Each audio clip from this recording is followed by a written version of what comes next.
30년 노화 연구의 결과로 우리나라 75세 교수가 한국만의 장수 음식 4가지를 발견했습니다. 누구나 건강하게 나이 들어가는 것을 꿈꿀 텐데요. 전 세계적으로 유명한 노화 연구의 대가 박상철 교수는 장수의 비밀을 아는 사나이라고도 불립니다. 우리나라 장수 음식 4가지를 밝혀내고 노인의학협회 회장상과 올해 과학자상까지 수상하는 쾌거를 이뤘습니다. 박 교수는 오래 사는 것이 당연한 시대에서 축복받은 장수와 불행한 장수를 결정하는 것은 모두 본인의 의지에 달려있다고 말합니다. 그런데 장수하는 사람들에게는 그들만의 특별한 비법이 있습니다. 그 중에서도 어떤 음식을 먹느냐가 참 중요하죠. 국제노화학회장 박상철 교수는 실제로 100세 이상 장수한 사람들을 오랫동안 연구했습니다. 그들이 먹는 식습관을 분석해서 장수하는 사람들이 먹는 공통된 음식을 찾아냈습니다. 우리가 즐겨 먹는 한식 중에서도 특히 장수에 효과적인 식재료가 있는데요. 우리나라 장수 음식 4가지와 축복받은 장수인으로 사는 법을 문답 형식으로 들어보겠습니다. 오늘 영상 끝까지 보시고 장수 비결 놓치지 마시기 바랍니다. 지금 바로 시작합니다. 첫 번째는 들깨입니다. 들깨 다들 좋아하시나요? 들깨 하면 생각나는 음식이 많은데요. 들깨 수제비도 있고 추어탕이나 감자탕을 맛있게 끓일 때 넣기도 합니다. 들깨는 각종 반찬 무침에도 많이 곁들이죠. 아시다시피 들깨는 건강에 참 좋습니다. 셀 수 없을 정도로 다양한 효능을 가지고 있는데요. 들깨는 비타민 B1, B2, 칼슘, 인, 니아신 등의 영양소 및 식이섬유를 풍부하게 함유하고 있습니다. 특히 들깨에 들어있는 폴리페놀 성분과 비타민 E와 같은 영양소는 강력한 항산화 물질인데요. 우리 몸의 노화와 세포 손상을 방지해줍니다. 또한 혈당 수치를 낮춰주기 때문에 당뇨병 환자들이 정기적으로 들깨를 섭취하면 혈당 관리에 아주 좋다는 연구 결과가 있습니다. 동맥 경화와 뇌혈관 질환을 예방하는 효과도 있다고 하죠. 또한 들깨는 면역력을 증가시키는 효과가 있고 비만을 예방하는 것에도 참 좋습니다. 그리고 오메가3 지방산이 풍부하게 함유되어 있어서 노화로 기억력이 저하되는 기분이 드는 분들은 두뇌 활동 증진에도 좋으니 요리를 하실 때 들깨를 활용해 보세요. 들기름은 들깨의 열매를 뽑아 만든 기름인데요. 들깨의 효능을 그대로 갖고 있습니다. 들기름은 대표적인 양념 재료로도 사용되며 참기름보다 맛이 진하고 기름기도 적어서 건강에도 좋습니다. 들기름은 요리에 사용하기 쉽고 간편하게 활용할 수 있는 재료입니다. 음식에 들기름을 추가하면 더욱 깊은 맛과 향을 느낄 수 있습니다.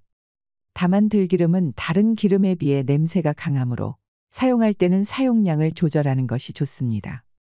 들기름을 다양한 요리에 쓰시면서 건강을 챙겨보시는 것도 추천드립니다. 참고로 담양이나 곡성 같은 가장 장수하는 마을이라고 손꼽히는 지역에서는 들깻잎도 자주 즐겨 먹는다고 합니다. 들깻잎에는 폴리페놀 성분과 식이섬유 등이 풍부해서 건강에 아주 좋습니다.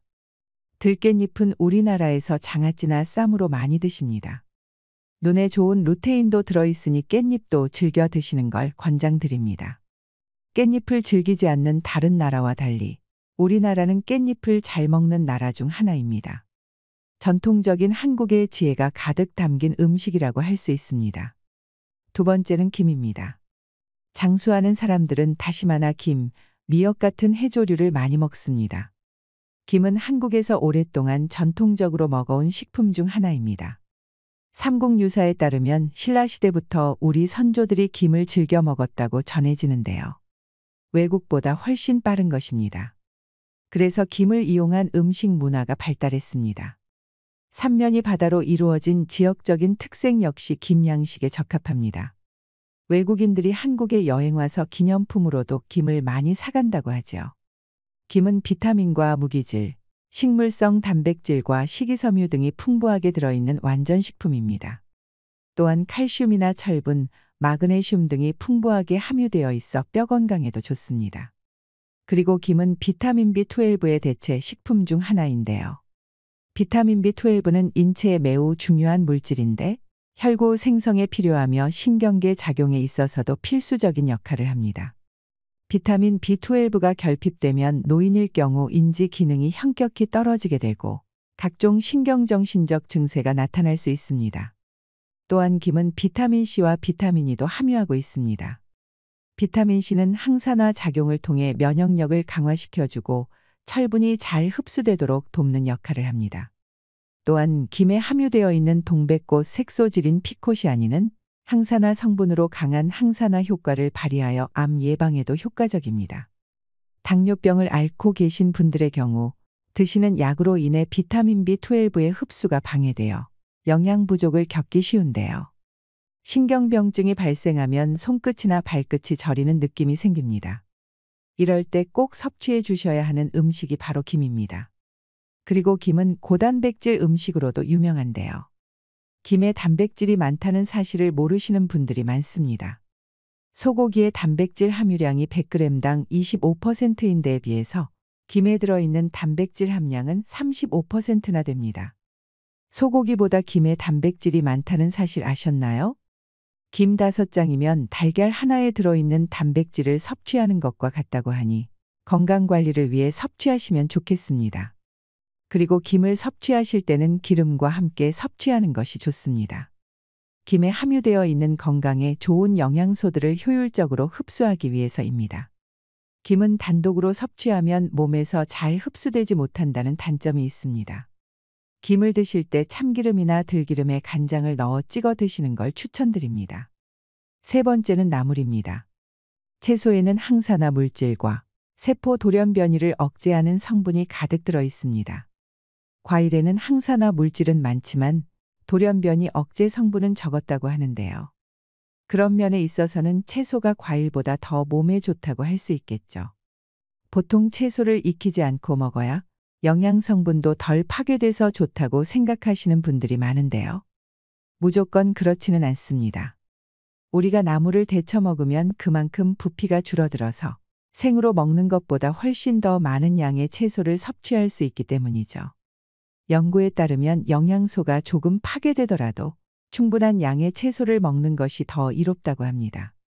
그래서 한국인들이 나물 무침을 만들어 먹는 것은 현명한 것입니다. 또한 채소에는 질산염이 들어있는데요. 이 질산염이 체내에 들어오면 아질산염으로 바뀌면서 발암물질을 만들 수 있습니다. 그래서 질산염을 줄이는 것이 참 중요한데요. 채소를 데쳐서 먹는 것이 질산염을 50% 이상 낮추는 방법이 될 수 있습니다. 네 번째 장수 음식은 발효식품입니다. 한국인의 발효식품 하면 가장 먼저 떠오르는 음식이 있으신가요? 저는 김치가 생각나는데요.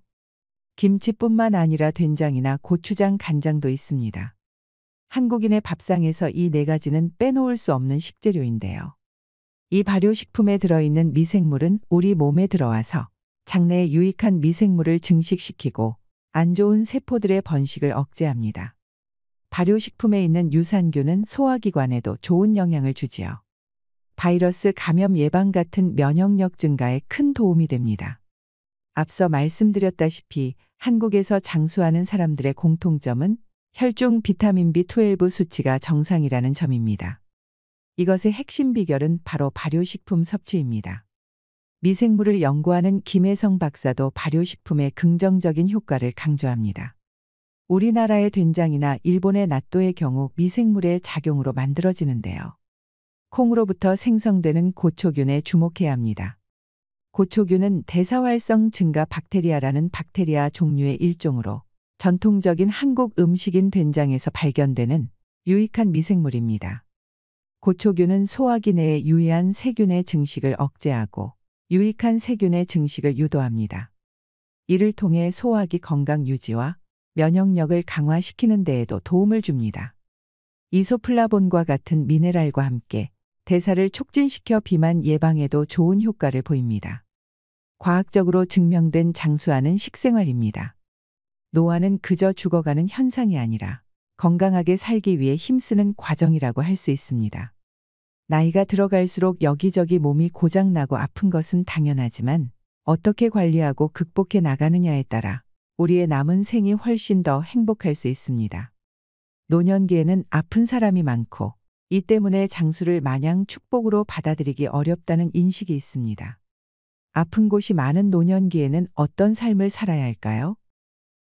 흔히 나이가 든 사람 중에는 아픈 사람이 많다고 생각합니다. 하지만 고령화가 빠르게 진행되면서 노인 숫자가 급증했고, 이에 따라 실제로 노인 중에는 아픈 사람보다 건강한 사람의 비중이 훨씬 높아지고 있습니다. 70, 80대에도 건강하게 팔팔하게 사는 사람이 많은 것입니다. 따라서 70이 넘으면 아픈 데가 많아질 텐데 걱정이다 해서 70대에 내가 할 일이 무엇일까로 생각을 바꾸는 것이 좋습니다. 나이가 들어도 일상생활을 그대로 유지해야 합니다. 늙는다는 것은 죽기 위한 변화가 아닙니다. 생존을 위한 변화라고 봐야 합니다. 나이가 들었다고 포기하지 말고 생명이 허락되는 날까지 최선을 다해서 살아가는 자세가 필요합니다. 대부분 나이가 드는 것을 부정적으로 생각합니다. 시작이 아니라 끝을 향해 가고 있다고 인식하고요. 나이가 드는 자연적인 현상을 어떻게 받아들이는 게 좋나요? 늙었다는 것은 누가 결정할까요? 50대까지는 젊고 60대부터는 늙은 걸까요? 아니면 60대까지는 젊고 70대부터는 늙은 걸까요? 늙음은 내가 결정하는 것입니다. 나의 선택입니다. 나이가 몇 살인지는 중요하지 않습니다. 작년보다 혹은 지난달보다 뭔가를 잘하게 됐으면 더 잘한 것이지 더 늙은 게 아니지요. 반면에 나는 늙어서 못한다고 포기해버리면 늙음이 되는 것입니다. 우리 스스로 나이 듦을 부정적으로 보는 시각을 바꿀 때 건강하고 당당한 장수 문화가 시작됩니다. 건강하고 당당하게 나이 드는 방법이 궁금합니다. 노년기에는 생활 속에서 어떤 원칙을 지키며 살아야 할까요? 건강한 장수를 위한 기본 원칙으로 3가지를 강조하고 싶습니다. 첫 번째는 하자입니다. 뭐든지 해야 합니다. 나는 나이가 많아서 못한다. 나는 기운이 없어서 못한다고 하지 말고 자신이 할 수 있는 일을 찾아서 해야 합니다. 두 번째는 주자입니다. 예전의 노인은 가족이나 이웃의 도움이 필요한 사람이었습니다. 이제는 독립적으로 살면서 가진 것을 나눠주는 사람이 되어야 합니다. 재능을 나눠주는 것도 좋습니다. 능동적인 나눔이 꼭 필요합니다. 세 번째는 배우자입니다. 계속 공부해야 합니다. 세상은 격변하고 있고 변화를 따라가야 합니다. 지금 세상은 나와 상관없는 세상이라고 외면하고 눈과 귀를 막아버리면 안 됩니다. 새로운 것이 있다면 열심히 배워야 합니다. 건강한 장수를 위한 기본 원칙 3가지를 일상에서 어떻게 적용할 수 있을까요? 건강하게 오래 사는 사람들을 관찰하고 연구하면서 몇 가지 공통점을 찾게 되었습니다. 이를 바탕으로 만든 100세를 준비하는 행동 강령 8조목을 소개합니다. 1조목은 움직이자입니다. 움직인다는 것은 절대적으로 중요합니다. 가만히 있어서는 안 됩니다. 노동을 하고 운동을 하고 집안일을 하면서 몸을 계속 써야 합니다. 2조목은 마음을 쏟자입니다. 늙었다고 주변 사람에게 세상 돌아가는 일에 무관심해지지 말아야 합니다. 특히 변화하는 것에 마음을 써야 합니다. 3조목은 변화에 적응하자입니다. 왕년에는 얼마나 잘 나갔는지를 과시하면서 그때의 생각에서 벗어나지 못하면 현재에 적응하지 못합니다. 과거에 머물지 말고 변화에 집중해야 합니다. 4조목은 절제하자입니다. 절대 무리해서는 안 됩니다. 아직 젊다고 체력을 과시하는 것도 금물입니다. 과음, 과식은 자제해야 하고 운동도 강도를 조절해야 합니다. 사람을 사귀는 것도 절제가 필요한 시점입니다. 5조목은 나이 탓하지 말자입니다. 나이는 탓할 게 아닙니다. 무엇을 할지 말지는 나이가 결정하는 것이 아닙니다. 내가 결정하는 겁니다. 6조목은 남 탓하지 말자입니다. 남에게 도움을 요청하기보다는 내가 해야 합니다. 또 이런저런 눈치를 볼 필요가 없습니다. 그동안 하고 싶었던 일을 실컷 해도 됩니다. 7조목은 어울리자입니다. 나이가 들면 혼자 있지 말고 어울려야 합니다. 다가오기를 기다리지 말고 먼저 마음을 열고 다가가는 용기도 필요합니다. 외로움은 마음의 병을 부르게 됩니다. 8조목은 규칙적으로 살자입니다. 100세 어르신을 보면 대부분 규칙적으로 사는 것을 확인할 수 있습니다. 특히 식사 시간은 꼭 지킵니다. 나이가 들수록 생체 리듬이 깨지지 않도록 노력해야 합니다. 상대적으로 시간적인 여유가 생기는 노년에는 운동을 하며 시간을 보내는 경우가 많습니다. 운동은 언제, 어떻게 하는 것이 좋을까요? 권장하는 운동 시간은 몸이 어느 정도 풀린 오후입니다. 하지만 언제 하는지보다 규칙적으로 하는 것이 중요합니다. 운동하기 편한 시간에 규칙적으로 하면 됩니다. 운동은 며칠만 해서는 효과를 보지 못합니다. 인내심을 가지고 꾸준히 규칙적으로 해야 효과를 볼 수 있습니다. 운동은 3주는 해야 내 것이 되고 3달을 하면 효과가 나오고 3년을 하면 비로소 문화가 된다는 것을 명심해야 합니다. 우리는 한 번도 경험해 보지 않은 고령 사회를 살고 있으며 초고령 사회를 앞두고 있습니다. 박상철 교수는 우리가 살아가고 있고 또는 맞이하게 될 노년기는 변화에 적극적으로 적응하는 삶이 핵심이라고 강조합니다. 70살인데 주변의 도움을 받으며 수동적인 하루를 사는 사람이 있고 100세에도 활동적으로 살면서 스스로 선택하고 책임지는 하루를 사는 사람이 있습니다. 기회와 선택은 나이와 상관없이 주어집니다. 나이 듦은 두려워할 현상이 아니라 생존의 과정일 뿐이라는 박상철 교수의 말은 100세, 어쩌면 그 이상의 삶을 준비해야 하는 우리에게 큰 울림을 줍니다. 오늘은 100세 이상 장수하는 한국인들이 즐겨 먹는 음식 4가지와 행복하게 장수하는 습관을 알아보았습니다. 이제 100세 시대를 넘어 120세 시대에 도래한다고 합니다. 항상 건강하고 행복한 삶을 영위하시기 바랍니다. 이상으로 시니어를 위한 모든 것, 시니어 연구소였습니다.